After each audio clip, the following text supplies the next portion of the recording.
शहर सो रहा था। बिल्डिंग्स रात के अंधेरे में खड़ी थी, लेकिन राज नहीं सो रहा था। कॉल सेंटर में उसकी शिफ्ट अभी खत्म हुई थी। वो हर रात पैदल घर जाता था। आमतौर पर वो मेन रोड से जाता था। वो रोड हमेशा रोशन और भरा हुआ रहता था, रात को भी। आज उसे थोड़ी हिम्मत महसूस हो रही थी, या शायद वो उसी पुराने रास्ते से थक गया था। उसने शॉर्टकट लेने का सोचा। एक संकरी गली अंधेरे में डूबी हुई। उसने गहरी सांस ली और अंदर चला गया। दीवारें ऊंची और पास थी। ऐसा लग रहा था जैसे वो उस पर गिरने वाली हो। हवा ठंडी हो गई। उसकी रीढ़ की हड्डी में सिहरन दौड़ गई। उसे अपने कदमों की आवाज खामोशी में गूंजती हुई सुनाई दे रही थी। अचानक सन्नाटा टूट गया। एक फुसफुसाहट धीमी और धुंधली उसके कानों तक पहुंची। वो रुक गया। उसका दिल तेजी से धड़क रहा था। उसने चारों ओर देखा, लेकिन उसे कोई दिखाई नहीं दिया। वो फिर से चलने लगा, इस बार तेजी से। फिर से फुसफुसाहट हुई, इस बार पास, साफ। राज। आवाज उसके चारों ओर सरकती हुई लग रही थी। वो हर जगह थी और कहीं नहीं थी।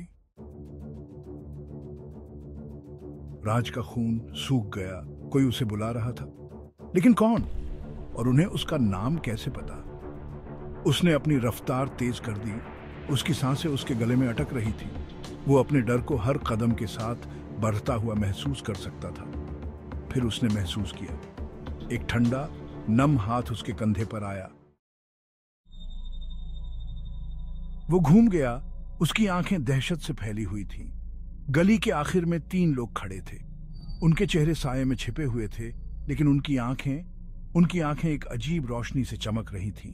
वह डर के मारे लकवाग्रस्त हो गया था। न हिल सकता था, न बोल सकता था। वे लोग उसकी ओर चलने लगे। उनके कदम धीमे और सोचे समझे थे। हर एक कदम उसकी रीढ़ की हड्डी में सिहरन भेज रहा था। वह अपने कानों में अपनी ही धड़कन सुन सकता था। वे लोग करीब आ रहे थे।